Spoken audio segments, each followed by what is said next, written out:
Seigneur soit votre partage, chers frères et sœurs.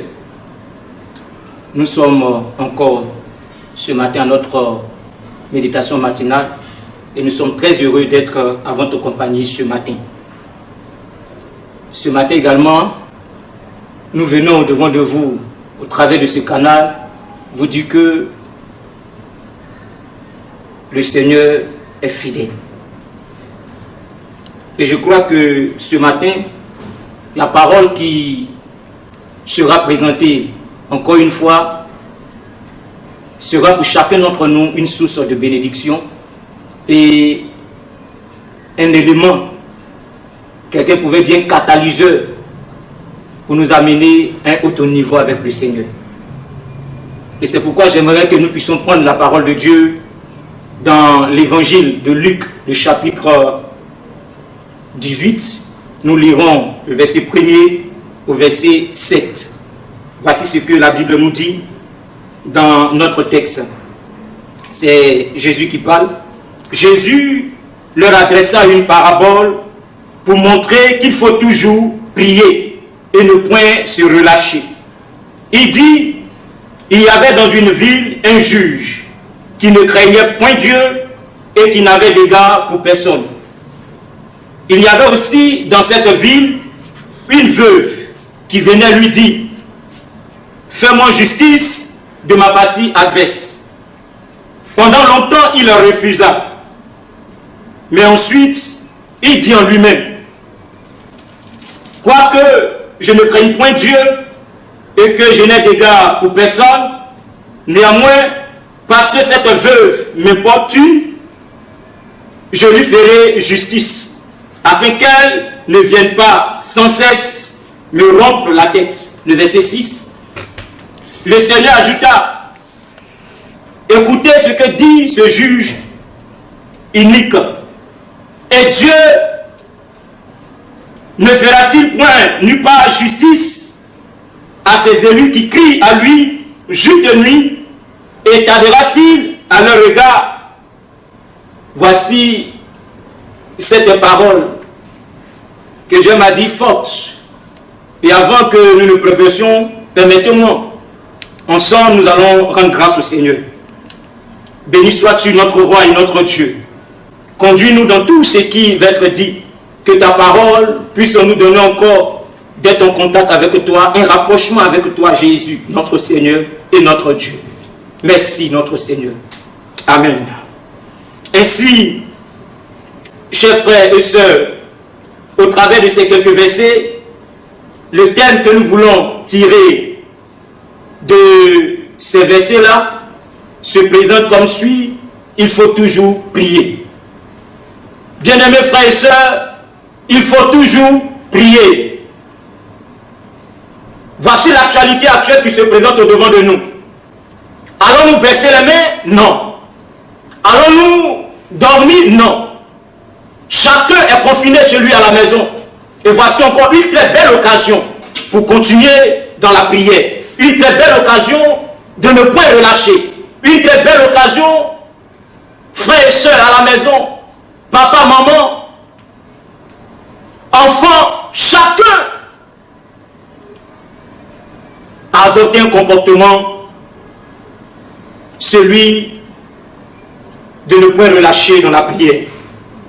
Ainsi, chers frères et sœurs, nous voulons seulement parler de quelques raisons qui doivent nous pousser à toujours prier. 4 ou 5 raisons, et après quoi nous allons prier le Seigneur. Cette portion de l'écriture que nous venons de lire, il est important de comprendre que c'est une parabole. Jésus présente l'histoire d'une femme qui était veuve, qui trouva exaucement à son besoin, ou quelqu'un pouvait dire qu'il trouva une réponse favorable à la situation qu'elle trouvait ou qu'elle traversait auprès d'un juge. Ainsi, nous sommes ici exhortés à toujours prier. Nous sommes ici exhortés à ne point relâcher. Dieu veut s'investir dans notre histoire. Il veut s'investir dans nos besoins. Il veut s'investir dans la situation que nous traversons. Mais bien aimés frères et sœurs, il est important de le comprendre. Dieu veut s'investir, mais nous également, nous devons nous investir également dans la prière pour que l'oreille du Seigneur, humainement parlant, soit attentive pour chacun d'entre nous. Et si, bien aimés frères et sœurs, quelqu'un dirait que la prière, c'est le moyen de nous approcher du Seigneur. Mais je peux dire ici que la prière, c'est le moyen que nous avons pour que Dieu s'investisse dans notre vie. C'est le moyen que nous avons, ou encore le canal par lequel nous pouvons attirer les faveurs de Dieu dans notre vie, les faveurs de Dieu dans notre nation, les faveurs de Dieu pour le monde entier, vu cette situation qui actuellement est en train de troubler l'humanité tout entière. Pourquoi, ou encore pour quelle raison, l'enfant de Dieu que nous sommes, nous devons prier? La première raison, frères et sœurs, c'est que la prière nous donne de remporter les victoires sur nos ennemis. La prière nous donne de remporter les victoires sur nos ennemis. Bien aimés frères et sœurs, quelqu'un a dit face à cette épidémie, c'est un ennemi invisible. Donc je peux même dire que toi et moi, nous devons faire monter nos prières vers le Seigneur pour qu'il exauce chacun d'entre nous. La deuxième raison, si cette femme a pu toucher le cœur de cet homme, ainsi bien aimés frères et sœurs, la prière nous donne de toucher le cœur de Dieu qui agira favorablement à notre endroit. La troisième raison, pourquoi il nous faut toujours prier? Parce que Dieu écoute la prière et il a la capacité de donner exaucement favorable.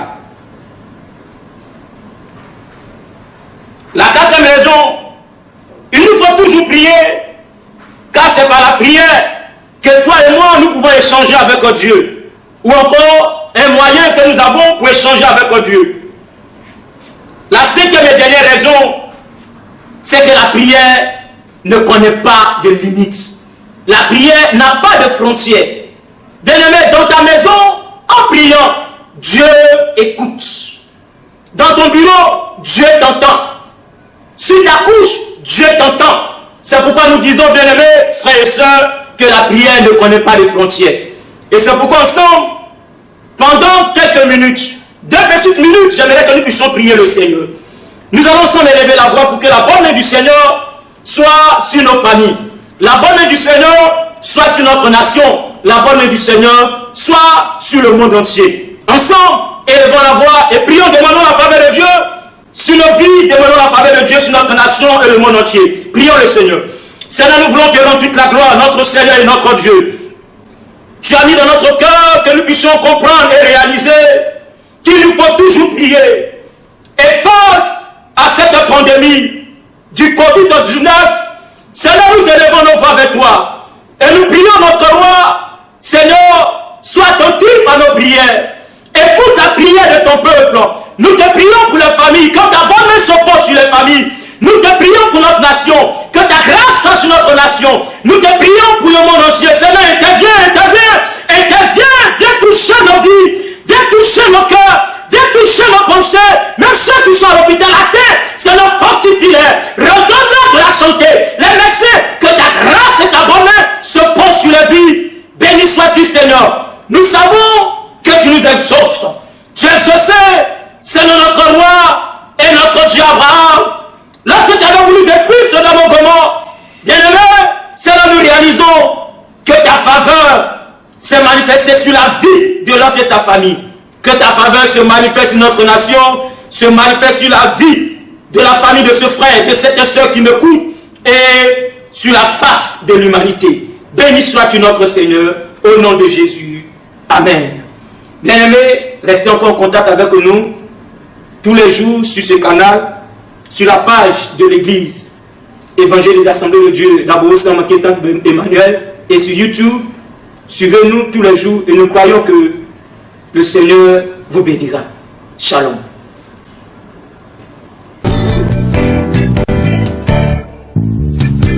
Jésus est la réponse au monde d'aujourd'hui.